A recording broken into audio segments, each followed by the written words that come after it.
আজকে খুবই আশাব্যঞ্জক একটা খবর দেখলাম ভিডিওতে, কোন টেলিভিশন জানি প্রচার করেছে ভুলে গেছি। খবরটা শুনে আমার কিন্তু মনটা খুব ভরে গেল।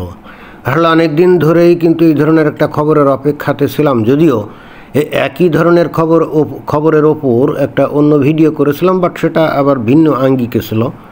কিন্তু পরে হঠাৎ মনে হলো যে এর একটা আলটিমেট একটা ইভ্যালুয়েশন হতে পারে যে এই খবরটা বস্তুত বাংলাদেশের মানুষের জন্য কতটা মঙ্গল বয়ে আনবে।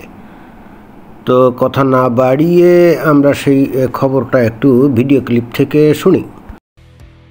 খবরের শিরোনাম হচ্ছে কি, দেশের প্রতি 4 জনের একজন গরিব।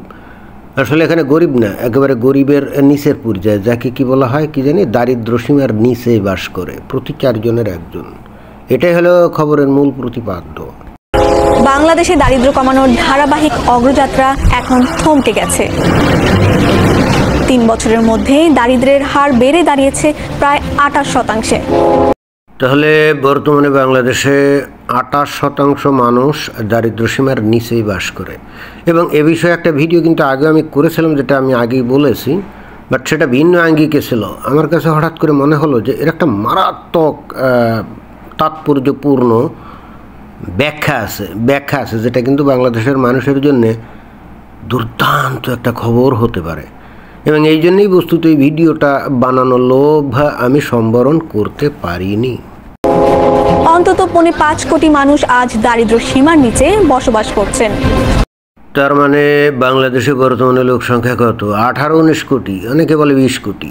তো তার মধ্যে 5 কোটি লোক একেবারে দারিদ্র সীমার নিচেই বাস করে, তাই না? অনেকের কাছে মনে হতে পারে এটা তো খুবই খারাপ খবর, এত মানুষ দারিদ্র সীমার নিচে চলে গেলে এটা তো আসলেই দুঃখজনক। কিন্তু আসলে যদি আপনি আলটিমেট বিচার বিশ্লেষণ করেন, তাহলে কি আসলে এটা কোনো দুঃখজনক খবর? আমার কাছে অন্তত সেটা মনে হয় না। এবং কেন হয় না সেটা একটু পরেই আমি বলবো। অর্থাৎ প্রতি 4 জনের একজন এখন দারিদ্র্য সীমার নিচে। প্রতি 4 জনে একজন দারিদ্র সীমার নিচে। 2020 সালের আগে টানা 3 দশক দারিদ্র্য কম ছিল, কিন্তু করোনা মূল্যস্ফীতি আর রাজনৈতিক অর্থনৈতিক অবস্থার কারণে সেই ধারা ভেঙে গেছে। এইখানে কৌশলে এই যে বর্তমান সরকারের ওপরে এই যে দারিদ্র্যের পরিমাণ বেড়ে গেছে না, এটাকে কৌশলে একটু এড়াতে চাইলে যে করোনার কথাটা বলে। কিন্তু মুশকিলটা হচ্ছে যে করোনার সময়কালীন যে অবস্থা, এটা কিন্তু ওই আওয়ামী লীগ সরকার কাটিয়ে উঠছিল। কিন্তু তারপরে করোনার কথা এই কারণে বলতে হচ্ছে যাতে পুরো দোষ এই অন্তর্বর্তীকালীন সরকার অর্থাৎ ডক্টর মোহাম্মদ ইউনূস সরকারের উপরে না পড়ে। এটা কিন্তু আমরা বুঝতে পারছি। সব তথ্য উঠে এসেছে বেসরকারি গবেষণা প্রতিষ্ঠান power and participation research centre PPRC-র গবেষণায় ও বাংলাদেশ পরিসংখ্যান ব্যুরো BBS এর বিশ্লেষণে। প্রশ্ন হলো, মানুষের আয় কমছে কেন? এইসব PPP ইত্যাদি, তারপরে কি পরিসংখ্যান ব্যুরো মানে স্ট্যাটিস্টিক্যাল ব্যুরো বা ব্যুরো অব স্ট্যাটিস্টিক্স নাকি, এই সমস্ত গালভরা নাম সমৃদ্ধ যে সমস্ত সংস্থা তারা বলল এই জন্যই বাংলাদেশে দারিদ্রতার পরিমাণ বেড়ে গেছে। বা বিষয়টা তো আসলে এরকম না। বাংলাদেশে যে বা যারাই আছে তারা নিজেরাও তো টের পাচ্ছে যে ঘটনাটা কী, তাই না? এইটার জন্যে ওই সমস্ত গালভরা বুলি সমৃদ্ধ বিভিন্ন সংস্থার ওই সার্ভে রিপোর্ট লাগে না। বাংলাদেশের মানুষের দিকে তাকালেই সেটা কিন্তু বোঝা যায়। কারণ এখন গাঁও গ্রামে যে পরিমাণ চুরি ডাকাতি ছিনতাই, রাস্তাঘাটে মানুষ কিন্তু গরু ছাগল বেঁধে রাখতে পারে না, এমনকি হাঁস মুরগি এগুলো কিন্তু বেঁধে রাখতে পারে না। এক শ্রেণীর লোক আছে যারা কিন্তু ওই যে ইজি বাইক অথবা মোটর বাইকে এসে ওই ছাগলটা ধরে নিয়ে যায়, যেটা নাকি আগে আমরা কখনো দেখি নাই। সুতরাং এটাই নির্দেশ করে যে বাংলাদেশের মানুষের বর্তমান পরিস্থিতি কী। শত শত গার্মেন্টস শিল্প বন্ধ হয়ে গেছে, তো লক্ষ লক্ষ লোক বেকার হয়ে গেছে না। তো এরা এখন কি করবে? এখন গ্রামে ফিরে গেছে, কাম কাজ তো নাই, আয় উপার্জন নাই। তো যাই হোক, এত সব গবেষণা আমার বিষয় না। আমার বিষয় হলো যে এই বাংলাদেশের মানুষ এই যে দারিদ্র সীমার নিচে চলে গেল, এটা কি বাংলাদেশের জন্য কি কোনো ভালো জিনিস নাকি খারাপ জিনিস? দেশটা যদি অমুসলিম হতো, ধরেন যে খ্রিস্টান, বুদ্ধিস্ট, হিন্দু বা উটকো নাস্তিক টাইপের যদি কোনো দেশ হতো, তাহলে কিন্তু এটা একটা খারাপ বিষয় ছিল, অবশ্যই একটা খারাপ বিষয় ছিল। কিন্তু দেশটা যেহেতু মুসলমান, অতএব এই প্রেক্ষাপটে বিষয়টা তো মোটেও খারাপ হতে পারে না। কারণ মুমিন মুসলমানরা তাদের সমস্ত বিষয়কে কিন্তু ইসলামের দৃষ্টি দিয়ে দেখে, সেটা তো সবাই জানেন নাকি? আপনি হুট করে বাংলাদেশের কোনো একটা বিষয়কে ইসলাম বহির্ভূতভাবে ব্যাখ্যা দিয়ে আপনি বাহবা নেবেন, এটা তো হয় না। বাংলাদেশের ধর্মোন্মাদ জনগোষ্ঠী তার প্রত্যেকটা কর্মকাণ্ডকে, সে ব্যক্তিগত হোক, রাষ্ট্রীয় হোক, সামাজিক হোক, এমনকি বৈদেশিক সম্পর্ক হোক, সব কিছুকেই তারা কিন্তু ইসলামের দৃষ্টিভঙ্গি দিয়ে দেখে। সুতরাং তাহলে বাংলাদেশের মানুষ যদি এখন 28% যদি দরিদ্র হয়ে যায়, মানে দারিদ্র সীমার নিচে চলে যায়, প্রতি 4 জনে যদি একজন দারিদ্র সীমার নিচে বাস করে, তাহলে এটাকেও তো আপনার ওই ইসলামের দৃষ্টি দিয়ে দেখতে হবে, তাই না? তো ঠিক আছে, ভালো কথা, আমরা একটু ইসলামের দৃষ্টি দিয়ে দেখি যে দরিদ্র হয়ে যাওয়া এটা মুমিন মুসলমানদের জন্য ভালো জিনিস নাকি খারাপ জিনিস। নবী হজরত মুহাম্মদ সাল্লাল্লাহু আলাইহি ওয়াসাল্লাম কি বলে গেছেন এই দারিদ্রতা বিষয়ে বা দরিদ্রদের বিষয়ে, আমরা একেবারে সরাসরি হাদিস থেকে দেখি। সুনানে তিরমিজি ইসলামিক ফাউন্ডেশন থেকে প্রকাশিত, অধ্যায় হলো কত? 39। সংসারের প্রতি বৈরাগ্য, বিষয়বস্তু হলো সংসারের প্রতি বৈরাগ্য। হাদিস নম্বর কত? 2354। তো সেখানে কি বলছে? আবু সাঈদ রাদিয়াল্লাহু আনহু থেকে বর্ণিত, তিনি বলেন রাসূলুল্লাহ সাল্লাল্লাহু আলাইহি ওয়াসাল্লাম বলেছেন, দরিদ্র মুহাজিরগণ ধনীদের 500 বছর পূর্বে জান্নাতে প্রবেশ করবেন। তাহলে কি বললেন নবী? নবী বললেন যে যারা নাকি গরিব, তারা কিন্তু, যারা নাকি ধনী অবস্থা সম্পন্ন, তাদের থেকে 500 বছর আগেই কিন্তু জান্নাত, বেহেশতে প্রবেশ করবে, যেখানে 72 হুর অপেক্ষা করছে, তাই তো? তাহলে এটা কি গরিবদের জন্য কি ভালো একটা খবর না? অর্থাৎ মানুষ যদি গরিব হয়, তাহলে এটা কি আল্লাহর তরফ থেকে একটা রহমত না? অনেকে কিন্তু এসে বলবে কি জানেন, এটা তো শুধুমাত্র মুহাজিরদের জন্য বলছে, সাধারণ মুমিন মুসলমানদের প্রতি কি বলছে নাকি? আমি জানি এই ধরনের কিছু তেদর পাবলিক আছে যারা এসে তাই বলবে। আর মুহাজির মানে কারা? ওই যে নবীর সময় যারা মক্কা থেকে নবীর সাথে ওই যে মদিনায় হিজরত করছিল, ওরাই তো মুহাজির না? অনেকে বলবে শুধুমাত্র তাদের জন্যই প্রযোজ্য, এখনকার মুমিন মুসলমানদের জন্য প্রযোজ্য না। জি না, হ্যাঁ জি না। আমরা অতএব আরও 2-1টা হাদিস আমরা দেখি। ওই একই হাদিস গ্রন্থ সুনানে তিরমিজি ইসলামিক ফাউন্ডেশন থেকে প্রকাশিত, অধ্যায় হলো 39, সংসারের প্রতি বৈরাগ্য।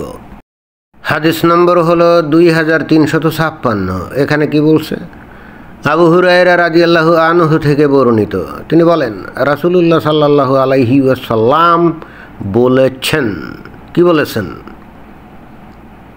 বলেছেন? দেখেন কি বলছেন, দরিদ্রগণ ধনীদের 500 বছর পূর্বেই জান্নাতে প্রবেশ করবে। এই 500 বছর হলো আখিরাতের একদিনের অর্ধেক। এখানে কিন্তু বলছে যে দরিদ্রগণ, এখানে কিন্তু আর মুহাজির শব্দটা বলেনি।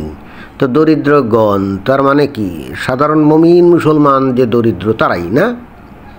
তাহলে এখন বলেন বাংলাদেশের আপামর জনগোষ্ঠী যারা নাকি অমুসলিম তারা বাদে বাকি যে মুমিন মুসলমান আছে, সবাই তো এখন ধর্মোন্মাদ এবং প্রত্যেকেই কিন্তু বেহেশতে যাওয়ার জন্য উন্মুখ।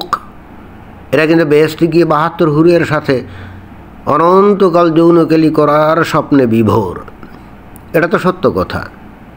কাউকে জিজ্ঞেস করলে সে যতই ধানাই ভানাই করুক, কিন্তু আসলে তো সেটার জন্যই তারা বিভোর, এতে তো কোনো সন্দেহ নাই।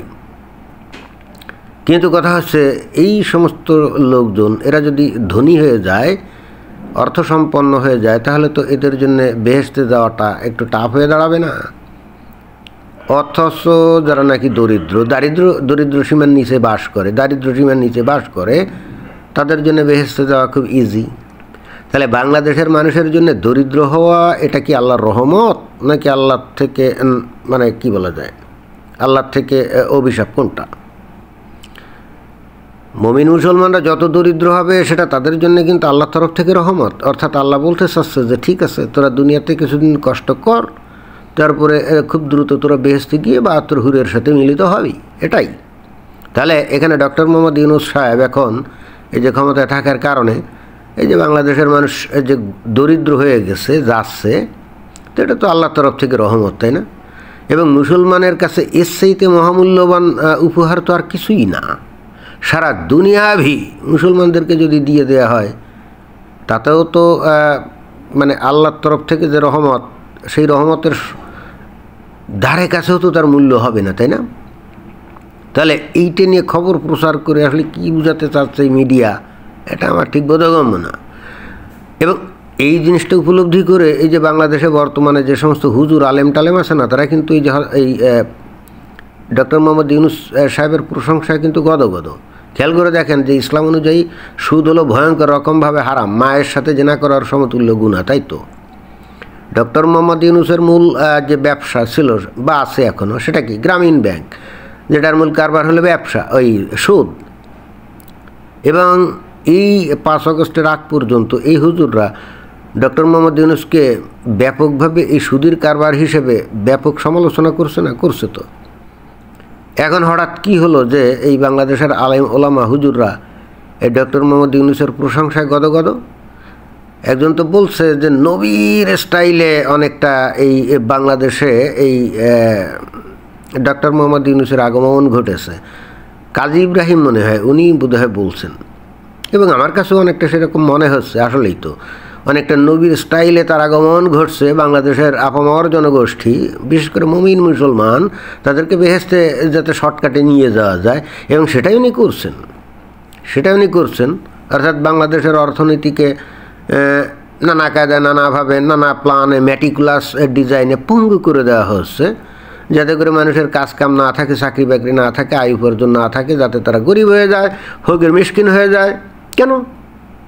যাতে করে বেহেশতে 5,500 বছর আগে ঢোকা যায়, তাই না? এবং খালি কি 500 বছর আগে ঢুকবে তাই না, আর অন্য হাদিসে আছে এই কিয়ামতের মাঠে এদের বিচারও কিন্তু সহজ হবে। তো এখন একজন মুমিন মুসলমান কি চায় যে কিয়ামতের মাঠে তার বিচার কঠিন হোক, অথবা সে 500 বছর পরে গিয়ে বেহেশতে ঢুকুক? না, এটা তো কেউ চায় না। সবাই চায় কিয়ামতের মাঠে বিচার সহজ হবে এবং একই সঙ্গে যেন অতি দ্রুত বেহেশতে গিয়ে 72 হুরের সাথে মিলিত হওয়া যায়। কারণ হুররা তো উন্মুখ হয়ে বসে আছে, তাই না? তাদেরকে তো বেশি বিলম্ব করানো যায় না, এটা তো অন্যায়।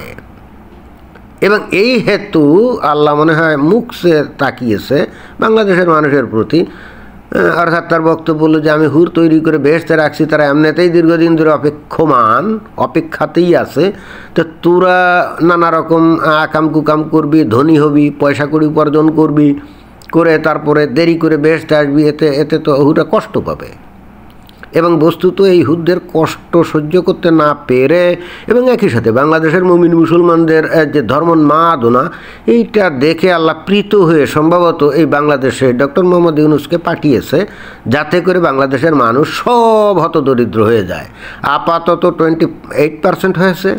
ডক্টর মোহাম্মদ ইউনূস সাহেব যদি আরও 2-3 বছর থাকেন, তাহলে আমরা নিশ্চিত ধরে নিতে পারি যে 100% দারিদ্র সীমার নিচে চলে যাবে, and then they will go to জান্নাহ immediately without any hard judgement, right?